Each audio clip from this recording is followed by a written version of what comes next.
I said earlier, the Haiti team has arrived in Haiti. There's a lot of traveling going on when you have to go that far away. Typically, it starts off with planes, right? You got the big airplanes, and then a plane like this, or a little bigger prop plane, will take you from Port-au-Prince up to the northern part of Haiti. Sometimes a smaller plane, like this Cessna. This is what I was on when I went, and you land on a little dirt strip out there, so that's traveling. A lot of you know that traveling is difficult. Once you land here, then you got to take a truck to get to the actual mission itself. So that next one there, Bly, like this, you kind of ride in back of trucks, no seatbelts, but you ride through the roads until you get there. Travel is kind of crazy these days. It takes a lot of effort. Sometimes you wait in these long lines when you're at the airport, right? And you kind of wonder why. And then you see the lady who's checking you in is playing solitaire. That's a pretty good picture. And then you're in a hurry because you're late because she's playing solitaire or he's playing solitaire. You got somewhere to go, and then there's all these rules about that too, like this one says kiss and goodbye, no kisses above 3 minutes. Because you got to get going. You got to be somewhere. No. And then there's the luggage you got to carry, right? You need extra hands to carry stuff. And so you do whatever you can to get more space so you can carry more things, like put your kid in I guess they'll check for metal items in there. And then when all that's done, what are you? You're exhausted, right? And someone pulled me through the airport like that. Well, the last couple of weeks we've been looking at Jonah. And Jonah, if you think about it, did a lot of traveling, right? Because one of the first things he did when God told him to go to Nineveh is what? He ran away, right? He ran down to the coast, ran into a ship, took a ship bound for Tarshish. He is traveling. And then he's thrown into the sea. He's swallowed by some big fish. He's traveling for 3 days in a fish, I guess economy class in the fish. And then he gets vomited out, has to travel then back to Nineveh. When he gets to Nineveh, he spends 3 days walking across the city back and forth, sharing God's message that they should repent from what they've been doing. And we have this whole story about travel with Jonah. And it's really, though, about this word we talked about last week, teshuvah, right? To turn. And we said, literally, this is a word you would use that means to turn around, to physically turn around and go the other way. If you're going to the store and you got to go back home, you're going to teshuvah, you're going to turn around and go back the other way. But for Jonah, it wasn't just about the travel physically, the tired feet, the carrying the bags, all that kind of stuff. It was a journey inside of his heart. It was a journey for him back to God, as God kind of peeled back the layers of his own prejudice and his hatred toward his enemies. He had to ask himself in those moments, did he hate his enemies more than he loved his own life? Did he hate more than he loved his family and friends? Did he hate his enemies more than he loved God? Those are the questions that Jonah had to deal with in those short 48 verses of the book of Jonah. And so all of that begs a question for us today. What is your journey with God like? For you and me, what does our travel, our journey with God look like? How is it in your relationship with God these days for you? Because the reality is, the truth is, we're never ever standing still when it comes to a relationship with God. We don't just get to a certain place and kind of stop. We are always moving. And either we're moving closer to God in that direction, or we're moving away from God in the opposite direction. But the reality is we're never, ever just standing still or sitting in neutral. We're always on the move. So again, how is it with you and God these days? Are you moving toward him? Is your heart leaning in toward him to do the things that God wants you to do, to trust him so that your purposes and your passions and your priorities are better aligning with God wants from you and from me? Are we moving in that direction? Or are we moving in the other way? Kind of just, checking off the God box, keeping God in the rearview mirror just so we can see him enough so we know he's kind of there, but we're going in the opposite direction, wondering how far can we go before we actually lose a connection with God. You see, I think Jonah was doing that. I think Jonah, he said he was a prophet, right? He was a prophet to the kings. He looked the part, he acted the part, But the reality was, as we find out in his story, he was not moving toward God, he was moving away from God. And God had to get beneath the surface of his life at the right time to deal with that. And when God wanted him to do what God wanted him to do and not what Jonah wanted to do, what did Jonah do? He bolted, he left. And sometimes we do that. When God gives us something to do and we're moving away from him, we bolt, man, we take off. We go for the door, we leave. We cut and run. My son Jacob has a pretty new dog, about a year old. And for the first year of this dog's life, it lived with us, because he lived with us. And it was this solid black, big puppy. I mean, this thing was huge. And it was uncoordinated, and it would run everywhere, and it was fun and energetic. It was just this kind of crazy, it was a good dog, but just kind of a crazy dog. You know what I'm talking about? Just nuts. And whenever you gave him a chance, he'd bolt through a fence, open door, whatever. He just wanted to get outside, right? So you had to be really careful about not letting him outside. Well, one night at dinner, it was dark outside, and this dog again is solid black, head to toe black. And I answered the door, and what did Apollo do? Pew! Man, right out the door. Solid black on a solid black night. And man, we went chasing after him, which I'm sure he thought was a game. So we're running after this dog everywhere, trying to get him and try to catch him and bring him back home. Now, what didn't we do? We didn't say to the dog, see ya. Hope he doesn't get lost. If he does, he'll learn his lesson, I guess, and then go back inside and have dessert. Right? We actually went after this dog that had intentionally left. And the reality is, when we bolt from God, God goes looking for us too. And he's been doing that from the very beginning. Most of you know the story of the first two humans on the planet, Adam and Eve. They were given one thing to not do. Right? They're put in the garden to take care of the garden, but God said, don't do one thing. What was it? Right? Don't eat from the tree in the center of the garden. One thing. And there was a lot of other trees around. And what do? The first thing they do when that tree shows up, boom, they go right for it. And they eat from that tree. The one thing they weren't supposed to do, they do. And what did God do? Do you hear this big, huge, booming voice come down from God saying, I gave you one thing to do. There are all those other trees in the garden. There was that dark chocolate almond tree you could have eaten from. There was the crispy bacon tree you could have eaten from. It was paradise back then, so it had to be like a crispy bacon tree, I'm guessing. You know, I gave you all those. There's one rule. Step one, don't eat from the tree. Step two, there is no step two. That was it. You couldn't do that. So I guess you're on your own. See ya. You made your own bed, you got to lie in it. I'm going back to heaven. I'm out of here.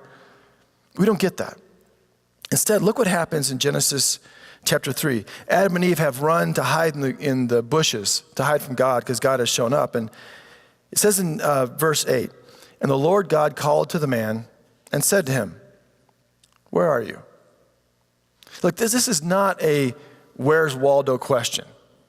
Like, he's not looking for where they're physically at on the planet. He knows where they're at, right? I mean, he's God. He's asking, where are you relative to me? Are you going away or are you coming toward? And they're running away. So he's saying to them, where are you? He wants them back. He's unwilling to let them just bolt and take off. Now, sometimes we do that. We bolt, we leave, we run like Jonah or Adam and Eve, Apollo. But sometimes it's a slow fade that takes us away from God. We let stuff get in the way, like pettiness, hatred, indifference, a grudge. We just let stuff slowly build up in our lives that gets in the way between us and God. We wander away slowly until we find ourselves one day realizing we've wandered far than we want to be. Or we tell ourselves, well, I'll just wait until I really need God, then I'm sure he'll be there. And we treat God with indifference or take God for granted. Because it's easier to fall into that slow fade away from God than you think. And it kind of begins with just us not moving toward God. We quit moving toward him, and then we start slowly fading away. Because again, we're always on the move, closer or farther away from God. And sometimes it begins by just ignoring or forgetting the everyday stuff that God is doing in our lives. Right now, as you sit in this room, there are miracles all around you. The person sitting next to you with that coffee breath is a miracle from God. Like seriously, you take a look at the human body and the amazing systems going on right now as you sit there listening to me. Right now, there are 37.2 trillion cells at work in your body, keeping you alive. There are 45 miles of nerves in your body right now doing their job. That's a lot of nerves. So if someone says you got a lot of nerve, say, yeah, I do, about 45 miles of it. In your lifetime, your body will pump enough blood to fill 3 super tankers, not trucks, the big boats. It'll pump that blood over 60,000 miles, all the length of the blood vessels and capillaries in your body. And it does all of that while replacing 50,000 cells in the time it takes me to read that sentence. And it does all of that while ignoring your nose. Do you know your body can see your nose at all times, just ignores it? If you don't believe, put your finger on it. You can see your finger, not in it, on it. Just be clear, some of y'all. But you know what, the idea is that your body is constantly doing all these amazing things right now. Right now as you sit here. But sometimes we let that stuff slip. We kind of forget. We ignore the fact that all this is happening. Or maybe God's done something big in your life in the past. There's been some moment where God really just acted and you knew it and you were thankful, you credit to God and he answered. But we have short memories sometimes. We forget that stuff and we begin that slow fade away.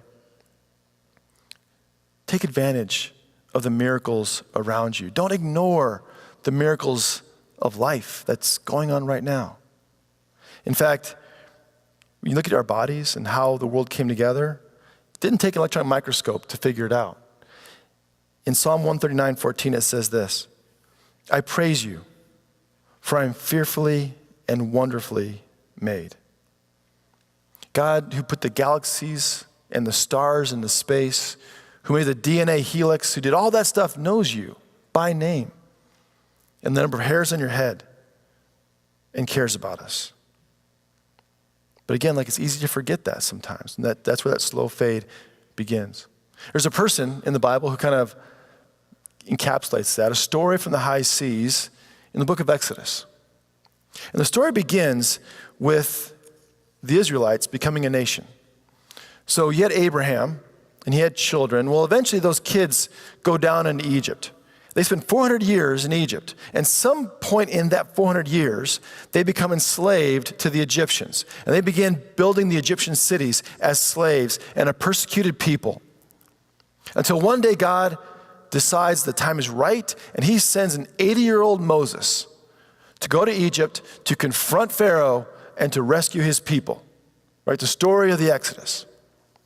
So Moses goes to Pharaoh. And he goes to Pharaoh and he says, God is telling you to what? Let my people go.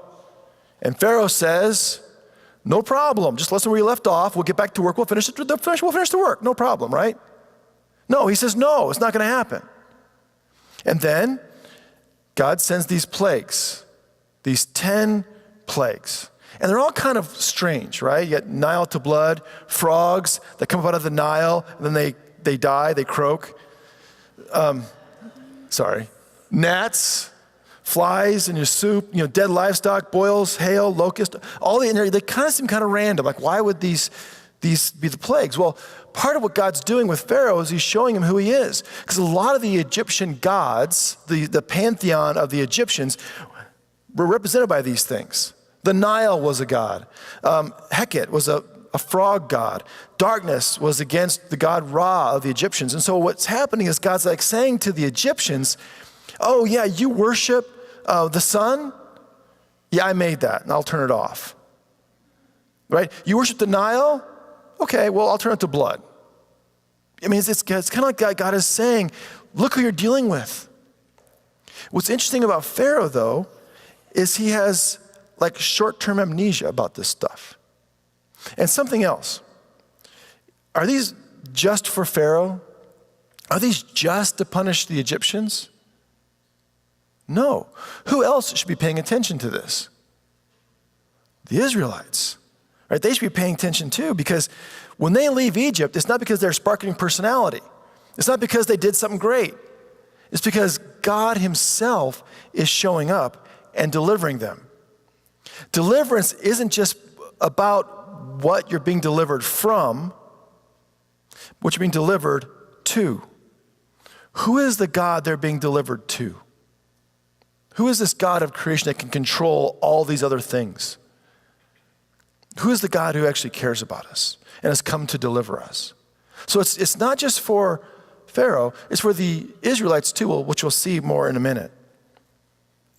Now, like I said, when Israel left, and they left Egypt, when Pharaoh finally said, get out, go, get out of here, they could have said, that's it. We're good. We'll just stop. We'll just stop. We're free from being slaves. We'll just stop right here. But that's not far enough.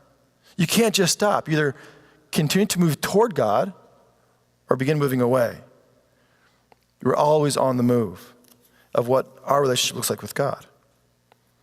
Well, look what happens next in the story. They leave Egypt, right? And they're carrying with them the wealth of Egypt.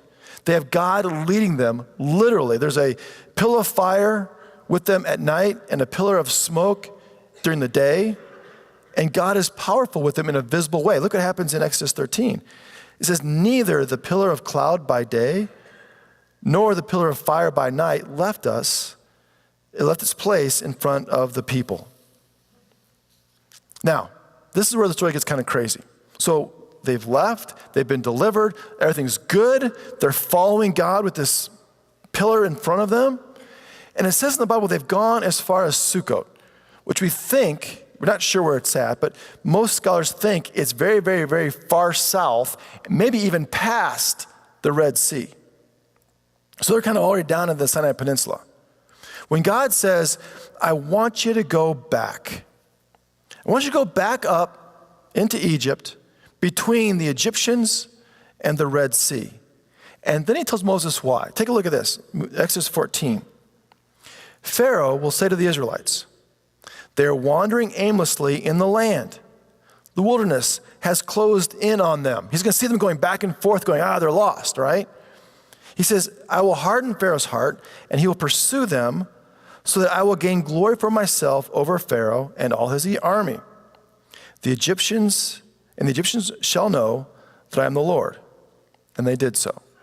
See, God knew Pharaoh had a problem. He had this short-term memory loss, right? What had happened is every time there was a plague, most times there's a plague, Pharaoh would be like, okay, man, I'm sorry, I take it back, you can go. And as soon as the plague ended, what did he do? I was just kidding, you're staying. It happened again and again and again. Because whenever the tough stuff was over, it went back to the way things were. Unfortunately, we're not very different than Pharaoh in that regard. It's a little bit too close to home. Ever have something that happened in your life, good or bad, you cry out to God, and God rescues you, and God delivers you, and the situation goes away? How long before we go back to the way things were? Before that petty stuff that didn't bother us during the crisis, but now that petty stuff bothers us all over again. We begin that slow fade back to the way things were. Maybe it was an illness with family or friends, or a decision you had to make, or an addiction, or a relationship that was broken. And then it's fixed, but then slowly, when things are better, we go back to the way things were. That's why I said there's never a standing still when it comes to God.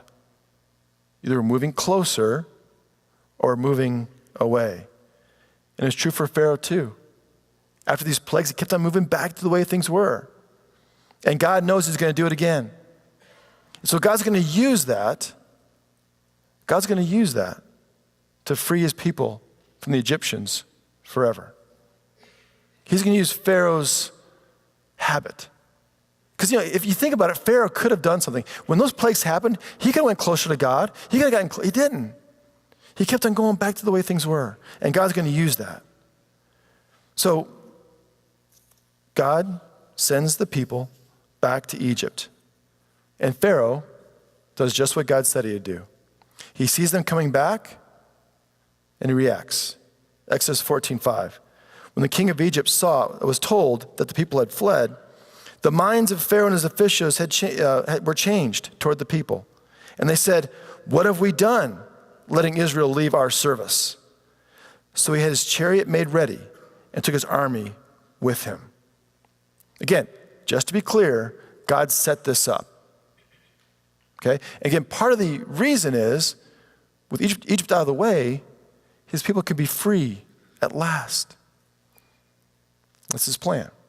Now for the Israelites, they've seen the works and wonders, they've seen the miracles, they've seen the Exodus, they've left. They got a pillar of fire by day, a pillar of fire by night, a pillar of smoke by day. God is very much with them, has delivered them.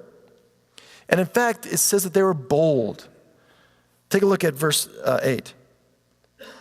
The Lord hardened the heart of Pharaoh, king of Egypt, and he pursued the Israelites, who were going out boldly. Right? You think about that. They were trusting God. They were bold in what they were doing. They were excited. They were moving forward. But then, when they get back to the northern part of Egypt, the army shows up. And here's the Israelites trapped between the Red Sea on one side and the army of Pharaoh on the other side.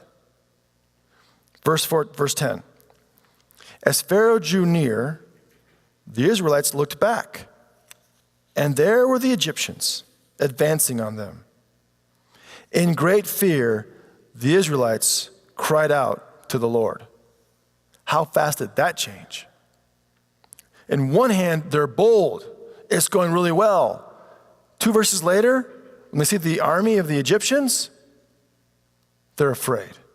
And they complain, and they tell Moses, "Man, you should have just left us in Egypt. We should have just stayed slaves. Never should have brought us out here. What are you doing? You're going to get us killed." How fast does it change for us too when their boldness just melts? When they start focusing not on the God they're following, but start focusing on the Egyptian army. Instead of focusing on what they're moving toward with God, they focus on what they're moving away from, what they're running from, the army. And in this moment, right here, I think we see what God is after from his people. What he's looking for from the Israelites, not just the Egyptians, but from the Israelites. When push comes to shove, when times get rough, when the seas get all turny and churny, will we run toward God or run away from our fears? Those are two very different questions. When things get rough, do you run toward God, or are you more focused on running away from your troubles and your fears? The basic question is, who do you trust? Who do you trust when you're pinned between an army and the sea? Is your default running toward God or running away? Because here's the thing. Don't wait for the army to show up. Begin moving toward God today. You know how the story ends, right? God shows up again. He opens the Red Sea. The people walk through on dry ground. The army follows them, and God closes the sea. And from that moment on, Israel becomes a nation. They are literally free from Egypt. There's no one left to chase them down from Egypt. But the end of the story is, who are we running from? And who are we running to? God is just not there to give us freedom and deliverance. He's there to help us run toward him, to focus our eyes on him, not our fears. So if you're focused on what you're running to, you don't have to worry about what you're running from. Because what you're running to will take care of the stuff that you're running from. Every week we spend time in our services with communion. We share a piece of bread and we share a cup, and they're reminders of Jesus giving his life for us. But also it's a reminder that he faced our fears. He faced the fears of injustice. He faced the fears of pain and suffering, insults from the crowd. He faced the fear of our own sin and carried it with him. And in that moment, we also remember something else. That on that day, on that dark day that he died, his last words were, "Father, into your hands I commit my spirit. Father, into your hands I commit my spirit." Throughout his life, Jesus never ran from anything. He was always running toward God. Father, into your hands. He was headed there from day one. He knew who he's running to. And he invites us to do the same. To run toward our Father. To not worry about what we're running from, what we're running to. Because his Father is our Father. And we're his children. And he cares about us. And he wants us to continue moving toward him. Let's pray together.